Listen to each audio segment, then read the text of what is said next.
Please subscribe and click the bell.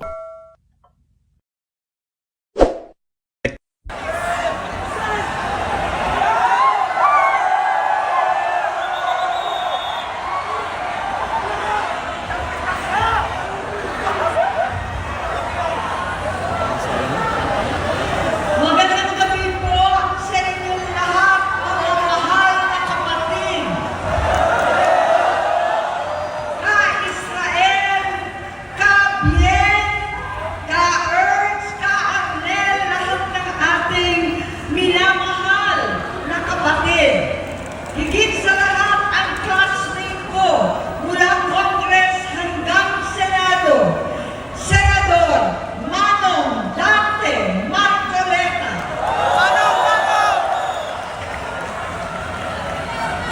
Napakahirap po ang pumunta, tumayo, at magsalita sa inyong harapan.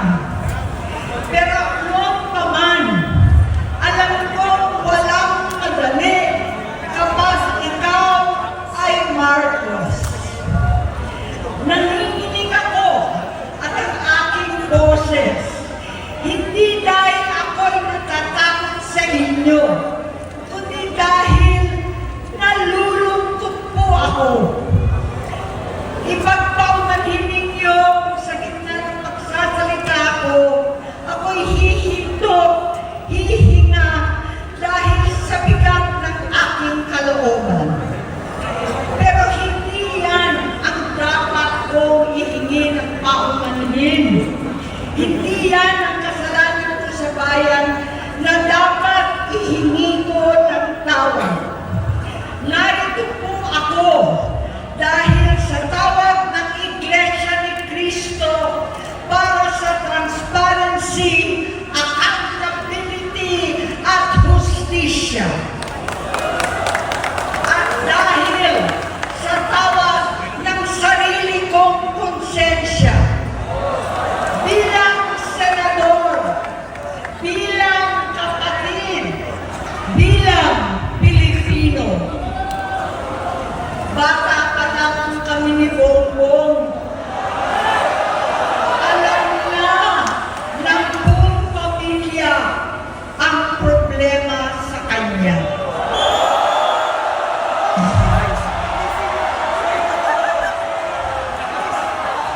Totoo lang, mababasa naman ng lahat ang mga testimonya ng aking ama patungkol sa kanyang ugali at gawain.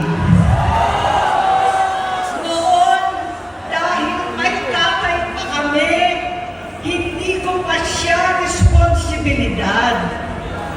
Noong tumatanda, ay mas naging nakakabahala.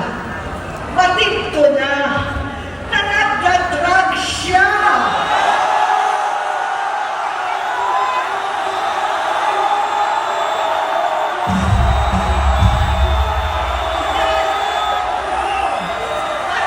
Pamilya, nalaman ng pamilya, seryoso ito. Minsan, kami ng Presidential Guard at Metro Gold pa ang naglilinis tuwing nagpa-party po sila.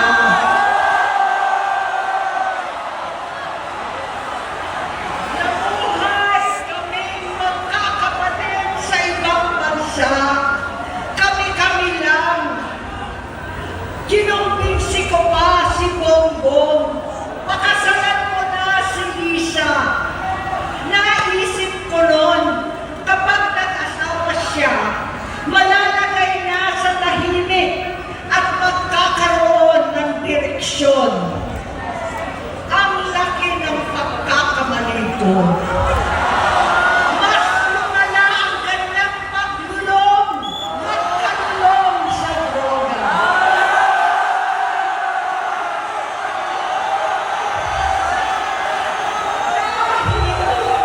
Parehas pa na silang mag-asawa.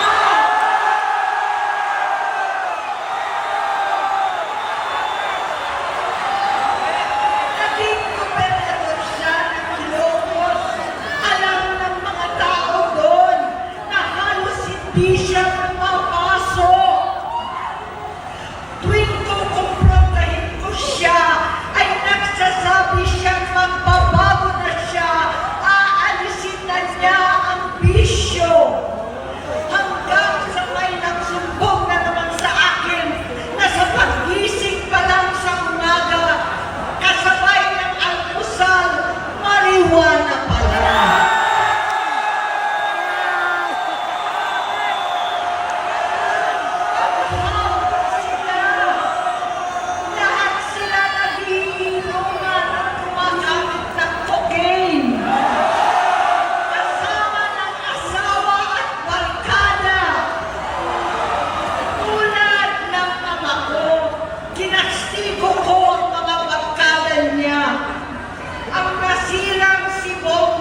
Vice Presidente.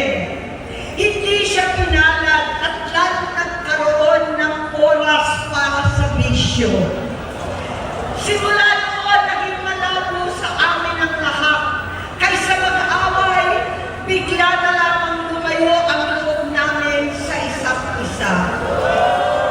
Noong 2016, kasabay ng kampanya ni dating Pangulong Duterte laban sa droga, lumabas ang pangalan ni Bongbong sa listahan. Nakasama siya sa listahan ng mga celebrities, mga artista, Maricel Soriano at iba pa. Masinsinan kong kinausap si Pangulong Rodi. Halos manikluhod ako. Sinabi ko ayon sa kapulisan, dapat unahin, usigin ang mga pusher at saka na lamang sagipin ang mga user. Naligtas si Bongbong. Labis ang takot ko at pag-aalala. Kinausap ko siya at nagsabi siyang talagang siya ay nagbabago na. Muli at lagi, hindi ako nawalan ng pag-asa. Ako'y naniwala ulit. Mula noon, ang natatanggap ko na lang na balita tungkol sa kapatid ko ay regular na pagpapadoktor. Kaya kumalma naman ako. Inisip ko, totoo, dahil na-opera na ang tuhod niya sa gout. Siguro, totoo na ito. Hanggang ito, na lamang nalaman ko na tuloy ang paggamit niya sa mga party na garapalan naghahain ng droga. Pinagmamalaki pa ng mag-asawang kayang-kaya nila ang microdosing ng cocaine. Hati-hatiin daw para 4 na beses sa isang araw. Hindi mabibisto. Ang pagpapadoktor, pinalabas nila ang pag-stem cell. Nagpapalit daw ng dugo, nagpapa-blood transfusion. Kayang-kaya raw, hindi ko maintindihan ang pinagsasabi. Noong 2021, kahit papano, nagkikita kami at nagkakausap. Sumumpa siya sa aking talagang hinintunan niya. Naniwala ako kasi sabi niya gusto niyang tumakbo. Ang sabi ko, tutulong ako sa abot ng aking makakaya. Ipinakilala ko si Bongbong kay Inday. Naging magkatandem sila. Pagkatapos noon ay biglang hindi na niya ako ulit kilala. Kahit si Inday, nagtataka, bigla ko na itsapwera. Kahit ganon, nangampanya pa ako para sa kanya. Kahit si Inday na lang ang aking nakakausap. Hindi ko alam bakit ako naabang sa headquarters nila sa Mandaluyong. Hindi ko alam bakit walang nagre-report sa akin tungkol sa kampanya. Sa totoo lang, masakit mang aminin, nung dinidisqualify na siya, halos papaboran ko na sana dahil may nagsumbong sa akin mula sa kanyang campaign team na gumagamit na naman siya. Nung sinabihan ko, siya at mga taong nasa paligid niya, nagkaisa silang tuluyan akong alisin sa kampanya na ako naman ang bumuo. Sinabi nilang gusto ko na siya ay mag-disqualify para ako ang pumalit. Hindi totoo yun! Iniisip ko ang kalagayan ng aking kapatid at paano siya magsisilbi kung ganyan ang kalagayan niya. Pero pinaparating sa akin na hindi siya lulong at minsan na lamang tuwing nagpa-party. Hindi ko maipaliwanag bakit gusto kong maniwala at hindi kinabukasan. Noong nanalo siya, naging pinakamalayo na kami sa isa't isa. Maliban sa opisyal at takbuhan at kapag pumupunta yung nanay namin, hindi ako sumama sa loob ng 3 taon dyan sa Malacanang. Dahil lantaran na doon ang inuman, ang paggamit nila ng cocaine at mga bawal na gamot. Hindi ba nila nakikita, naririnig, kakaiba na siya magsalita, hindi na maintindihan kung ano-ano na sinasabi at wala na sa sarili. Nagtatago sa kabaitan niya ang pang-aabuso niya sa droga. At nagbunga na ito ng mga nakakapinsalang maling desisyon. Hinayaan niyang kumilos ang mga nakapalibot sa kanya. Yung mga umaastang presidente habang nilululong siya ng mga ito. Hindi na kami nagkausap. Sa harap ng publiko, pinipiling kong magmukha kaming maayos. Pero wala na kaming koneksyon. Hindi ko hinihiling na maunawaan ninyo ako, lahat kayo. Sa palagay ko, ang makakaunawa lamang sa akin ay ang mga pamilya may pinagdaanan sa adiksyon, sa inom, sa sugal, sa alak, sa bisyo, higit sa lahat, sa droga. Pag hindi ko siya nakakasama, buong aking loob na ipasok sa institusyon, ipagamot, iparihab ko na yan. Pero tuwing maghaharap kami noon, hindi kaya ng aking kalooban na gawin yon. Tuwing magsasabi siya sa akin na magbabago na siya, hindi ko siya kayang tiisin. Hindi ko kayang ipagkait sa kanya pagkakataon at pagbabakasakali, umaasa ako at laging nananalangin na sana, oo nga, nagbago na siya. Hanggang dumating ang 2024 at 2025, yung bisyo niya na ang dahilan ng pagbaha ng korupsyon, kawalang direksyon, at maling-maling mga desisyon. Walang accountability, wala na ang hustisya. Hindi na niya alam ang nangyayari. Hindi na pinapaalam sa kanya ang mga pangyayari. Sinamantala ng mga ito ang paggamit niya ng droga. Kinamkam na nila ang kaban ng bayan habang ang mga dating tumatawag sa amin ng magnanakaw ay nakakita ng pagkakataon sirain ang lahat. Nagagamit na nila si Bongbong para sirain si Inday. Itinutulak pa nila si Bongbong at ang bayan sa bangin para umastang tagapagligtas. Mula sa pagtraidor at pagpapahamak kay BP Inday, sa confidential funds na kung tutuusin ang galing naman sa opisina ng Pangulo, hanggang sa pagpadukot sa dating Pangulong Duterte para itago na lamang sa ibang bansa. Ang kabaitan ni Bongbong ay naging kalupitan. Garapalan ng pagtatakip sa kanya ng mga nasa Congress, sa Senado, mga miyembro ng kabinete. Kitang-kita na ng taong bayan, wala nang puwang ang kahihiyan. Para bang nauulit ang bangungot ng kasaysayan dinanas namin noon. 68 years old po ang tatay ko nung pinatalsik sa pwesto. 68 years years old na rin si Bongbong ngayon.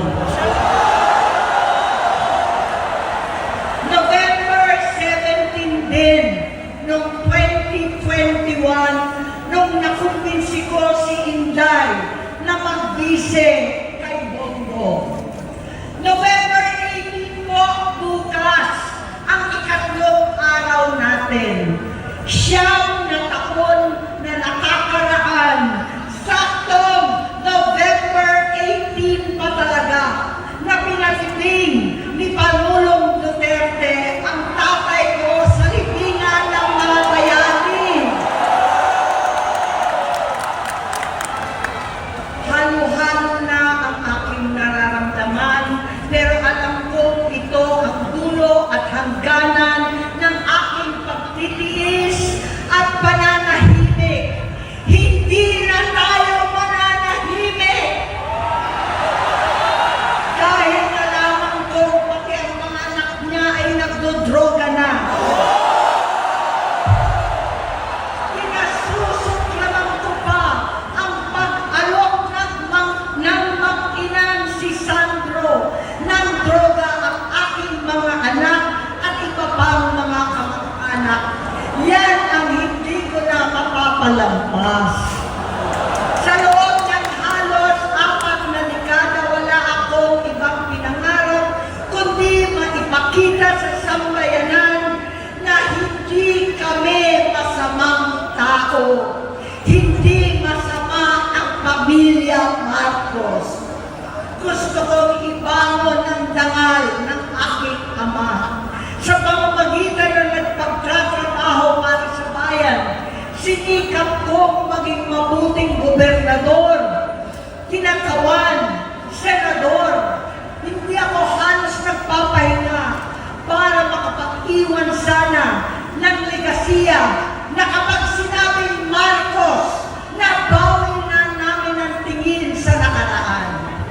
Ngunit sa kagustuhan kong maging responsableng anak, matupad ang pangako ko sa aking ama, nabigo akong maging mabuting kapatid. Naging mahina ako kay Bongbong sa kapulisan at sundalo sa lahat ng mga leader at tagapagpatupad ng batas. Siya ang Pangulo natin ngayon. Sinabi ko kung anong kalagayan niya ngayon. Tulungan niyo akong mapabuti ang kanyang kalagayan. Tulungan niyo akong matulungan siya. Hindi niya ako kalaban. Ang kalaban niya ay ang sarili niya. At nadadamay ang bansa sa laban na yan. Bilang senador at lingkod bayan, batid ko ang mga problema at gaya ng bayan, alam ko rin ano ang solusyon. Sa pagkakawatak-watak, patuloy na pamumulitika, pagnanasa sa kapangyarihan ng mga talunan naman, kaguluhan sa Mindanao, alanganing giyera sa China at Estados Unidos, kawalang pananagutan sa flood control scam, kalapalang kahiman, panggigipit sa hindi kaalyado, pagkakanulo sa kapwa Pilipino, pagsakit sa dating Pangulong matandang may sakit upang ihagis lamang sa bansang dayuhan, pagsadsad ng piso, paglaganap ng gutom, paghihingalo ng ekonomiya, at pagsasawalang bahala sa taong bayan. Ang delubyo at kalamidad na nagdudulot ng parusa, ang korupsyon na nauwi sa kawalan ng tiwala at hustisya sa Pilipinas, sa kanyang pamahalaan, lahat ng yan ay masusolusyonan kung ikaw, aking kapatid, magsaayos ng iyong sariling kalusugan. Kapag humupa ang ingay sa politika, kapag umuwi na kami sa aming pamilya,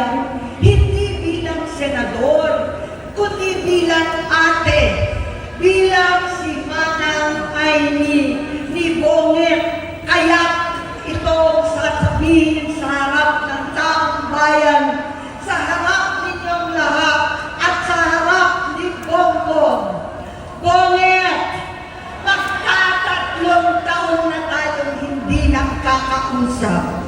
3 taon ko nang sinusubukan muli na ako'y pakinggan. Siguro ngayon ay makakarating ng buo ang gusto kong sabihin. Walang mababawasan, hindi madadagdagan. Bongbong, nag-aalala sa'yo si Manang. Tuwing nakikita kita sa TV, gusto kitang puntahan. Napakalaki ng pinagbago mo. Itsura, pagsasalita, takbo ng pag-isip. Minsan, napapatanong ako sa sarili ko, ikaw pa ba yan? Si Bongbong ba talaga yung nakikita ko? Pero ako, aling ko, ako pa rin ito. Ako pa rin ang ate mo na tumayong ama't ina sa inyo sa ibang bansa. Ang kasama nyo sa sumubok na sanglain lahat ng sakit para sa iyo. Ang kapatid mo na hindi mo kailangan hingan ng tawad dahil agad ka nang iniintindi at tatanggapin dahil mahal kita.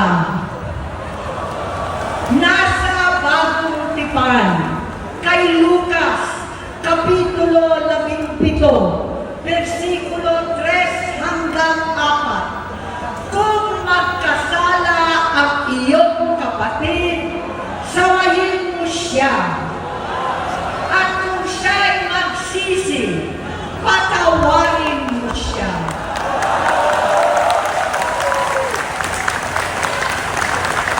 Tama na, aling ko. Tapusin mo na ang paghihirap mo at ng bayan. Gaya nung umalis tayo sa palasyo, kaya mo pa rin hawakan ang iyong kamay, huwag kang matakot. Malaki na ang dulot sa iyo ng droga. Sinisisi ko ang sarili ko dahil hindi ako nakinig sa mga sumbong. Hindi ako nakialam. Hindi ako maniwala. Pero hindi pa huli ang lahat. Tama na, aling ko. Magpahinga na tayo. Umuwi na tayo. Magpagamot, magpagaling at nangangako ako. Hindi ako malilinang, hindi ako magkukulang. Lahat ng kasama mo ngayon, hindi natin kasama sa pinakamadilim na bahagi ng buhay natin.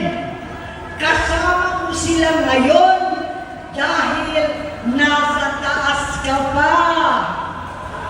Ako at ang ating mga tunay na kapatid dito sa Luneta ang kasama mo kahit magdilim ulit ang lahat. Sa likuran mo ang iniisip at ibinubulong lang ang misyon. Unahin na natin ang kalusugan mo dahil sa adiksyon na bigyan mo ng malubhang karamdaman ang buong bansang Pilipino. Matatanda na tayo, sakitan na si Mami, alagaan na lang natin ang isa't isa. Kaliwat kanan man ang panghuhusga sa akin, malinaw sa aking puso na dapat mauna ang Diyos, ang bayan, pamilya at sarili. Hanggang sa mga oras na ito, Bonget, gusto kong malaman mo na hindi kita sinusukuan. Hindi ko kakayanin kung mapapahamak ka. Kaya hinihingi ko na tayo'y umuwi na, mamahinga, alam sa iyong kalusugan. Kaya ko mabigo at mawala sa iyo ang posisyon, pero hindi ko kayang mawala ka sa amin. Ayusin sarili mo. Magpagamot, alisin ang droga sa iyong sistema. Wala akong ibang gusto kundi gumaling ka, malampasan natin ito muli. Dahil wala akong ibang hinahangad bilang ate, kundi maging masaya ka, maging ligtas sa panganib, malusog, matagumpay sa buhay. Itama ang mali, labanan ang adiksyon, at ako hindi kailanman aalis sa iyong tabi. Susuporta at hindi titigil manalangin kasama ninyo dito sa NETA at sa buong mundo.